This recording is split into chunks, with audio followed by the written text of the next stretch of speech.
Welcome back to my YouTube channel again.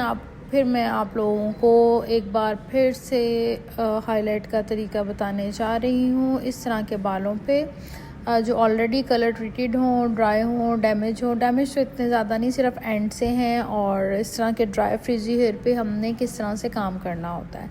सबसे पहले जी हमने कर लिया शीट एप्लीकेशन। इनके ग्रे हेयर भी बहुत ज़्यादा है, मैं आपको एक बार नज़दीक से दिखाती हूँ क्योंकि इन्होंने हाईलाइट करवानी थी तो फिर इन्होंने डाई करना छोड़ दिया, क्योंकि हम भी क्लाइंट को कहते हैं कि 2 मंथ बिफोर डाई करना छोड़ दो ताकि हम उसको अच्छी तरह से खुद से कर सकें, ग्रे हेयर कवरेज भी और हाईलाइट भी। आफ्टर शीट एप्लीकेशन हमने फॉइल्स जो हैं वो सिलेक्ट किए हैं वेविंग में और मटेरियल अप्लाई कर रहे हैं रूट से 1.5 इंच छोड़ के। मटेरियल हम यहाँ पे यूज़ कर रहे हैं क्यूने का क्रीम ब्लीच पाउडर और 20 वॉल्यूम, क्योंकि इनके एंड जो है वो डेड है, इसलिए मैं 30 नहीं कर रही। मैंने कहा थोड़ा सा टाइम ज़्यादा दे दूँ लेकिन बाल जो हैं इनके वो सेफ रहें। तो मटेरियल एप्लीकेशन इस तरह से करेंगे, रूट से 1.5 इंच छोड़ के। फॉइल की डल साइड ऊपर है, शाइन साइड नीचे है और मटेरियल लगा के फॉइल को करते जाएंगे पैक। मटेरियल एप्लीकेशन करते जाएंगे और फॉइल को एयर टाइट करते जाएंगे। तो इस तरह से किया है जी material apply. Again next foil जो है वो भी वेविंग में किया है और उस पर भी फॉइल अप्लाई करके, तो इस तरह से सेफली हमने मटेरियल अप्लाई करना होता है। याद रखिए जब भी आप मटेरियल एप्लीकेशन कर रहे हैं तो बहुत ज़्यादा क्वांटिटी में आपने मिक्सचर नहीं अप्लाई करना। उसकी रीज़न ये होती है कि ज़्यादा क्वांटिटी में अगर आप अप्लाई करोगे तो एक तो फॉइल स्लिप हो जाता है, दूसरा प्री लाइटनिंग होने के बाद जो मटेरियल है वो रूट्स में चला जाता है। अक्सर आपने देखा होगा लोगों की रूट्स में ऑरेंज रेड सा कलर आया होता है, वो यही रीज़न होती है कि वो मटेरियल बहुत भर भर के लगाते हैं। तो आपकी फॉइल एप्लीकेशन में परफेक्शन होनी चाहिए। अगर आप फॉइल अप्लाई प्रोफेशनल तरीके से करोगे तो ना हेयर डैमेज होंगे, ना रूट्स में कलर जाएगा और ना ही अनइवन होगा। तो इसलिए आपकी फॉइल एप्लीकेशन जो है वो बहुत ज़बरदस्त होनी चाहिए। तो आप इस चीज़ का ख़ास ख्याल रखा करें कि फ़ॉइल एप्लीकेशन जो है आपकी वो बहुत केयरफुली होनी चाहिए, बहुत प्रोफेशनल स्टाइल से होनी चाहिए। तो ये जी हमने किया है फॉइल अप्लाई और फॉइल को डबल फोल्ड करके करते जाएंगे एयर टाइट। इस तरीके से जनाब हम कर रहे हैं फॉइल एयर टाइट। और उसके बाद नेक्स्ट सेक्शन पे भी हमने इसी तरह से जो है मटेरियल वो लिया है और नेक्स्ट हम कर रहे हैं स्लाइसिंग। वेविंग हमने कर लिया है, स्लाइसिंग करने के बाद हम करेंगे थोड़ा सा बैककॉम करके तो बालों में थोड़ी थिनिंग करेंगे और उसके बाद हम करेंगे फॉइल एप्लीकेशन।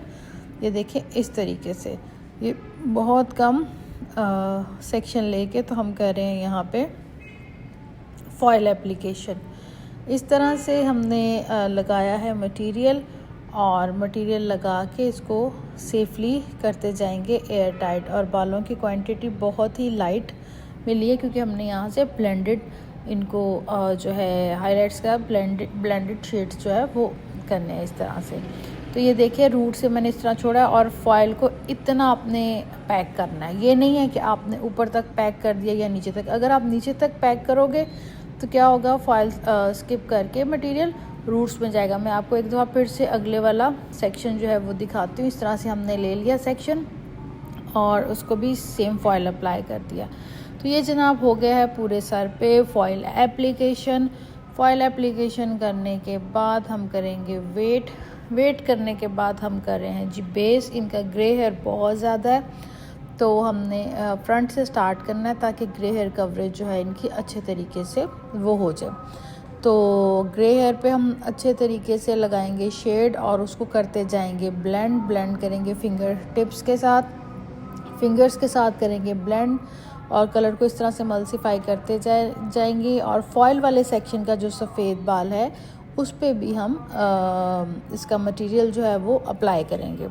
तो जनाब ये देखिए इस तरह से हो रहा है बेस कलर, जिसमें हमने कोई रूट जो है स्किप नहीं करनी क्योंकि ग्रे हेयर जो है वो रह जाएगा इनका। तो 1 बाय 1 हम सेक्शन लेते जाएंगे, ग्रे हेयर कवरेज चेक करते जाएंगे। उसके बाद करेंगे जनाब फॉइल जो अप्लाई किए थे उनको टाइट ब्रश के साथ सारा मटेरियल इस तरह से करके फॉइल को टाइट करते जाएंगे। ये देखिए फॉयल जो है वो पहले वाला मटेरियल उतार के इसको हम एयर टाइट करते जाएंगे दोबारा से। इस तरह से आपने सारे फॉइल्स खोलने हैं और चेक करने हैं कहीं पे कोई बाल डैमेज तो नहीं हो रहा है, कहीं पे कहीं शेड डार्क तो नहीं रह गया, या कहीं पे अगर कोई फॉइल डैमेज हो गया हो तो आप उस फॉइल को उतार के उसका मटेरियल जो है वो उतार लीजिए। ये हो गया है जी हमारा टोटल काम कंप्लीट। अब हम करेंगे फॉइल रिमूव। फॉइल रिमूव कर रहे हैं इस तरीके से, और सारे फॉइल जब हम कर लेंगे रिमूव तो फिर हम लेके चलेंगे इनको हेड वॉशर पे। तो चले जनाब अब हेड वॉशर की तरफ चलते हैं। पहले सारा लगा हुआ मटेरियल जो है वो रिंस आउट किया है, कोई भी बेस कलर और फॉइल का जो मटेरियल है वो बिल्कुल भी नहीं रहना चाहिए। जब अच्छे तरीके से हेयर वॉश हो जाएगा तो फिर हम करेंगे जी शैम्पू। शैम्पू जब हो जाएगा हमारा तो फिर हमने इनके अप्लाई करना है कलर, ग्लॉस कलर, जो कि हम करेंगे 10 वॉल्यूम के साथ एप्लीकेशन। और हम यूज़ कर रहे हैं यहाँ पे क्यूने का ही शेड जो है 9.7 करेंगे, और उसको 9.7 में हम 2-3 शेड्स मिक्स करके शेडिंग बनाएंगे। क्योंकि मैं इनके न्यूट्रलाइज़र नहीं कर रही, इनके बाल एंड से डेड हैं। अगर मैं न्यूट्रलाइज़र यूज़ करूँगी तो इनके बाल बिल्कुल फ्रीज़ी और धागे जैसे हो जाएंगे। तो इस तरीके से हमने ग्लॉस जो है इनके सर पे लगाना है, कोई भी सर का बाल नहीं रहना चाहिए। ग्लॉस लगाने के बाद करेंगे मल्सीफाई अच्छे तरीके से। इस तरीके से हम ग्लॉस लगाते जाएंगे और हाथों से पेनिट्रेट करते जाएंगे, और उसके बाद कर देंगे वॉश करेंगे अच्छे तरीके से। और उसके बाद अगर आपने मास्क या कंडीशनर कुछ भी यूज़ करना हो तो आप वो करेंगे। मैं आफ्टर ग्लॉस शैम्पू नहीं करती हूँ, आपने करना भी हो तो कोई इशू नहीं, कुछ भी नहीं होता। तो जनाब ये हेयर वॉश हो गया। इसके बाद हम कर रहे हैं इनका हेयर ड्राई।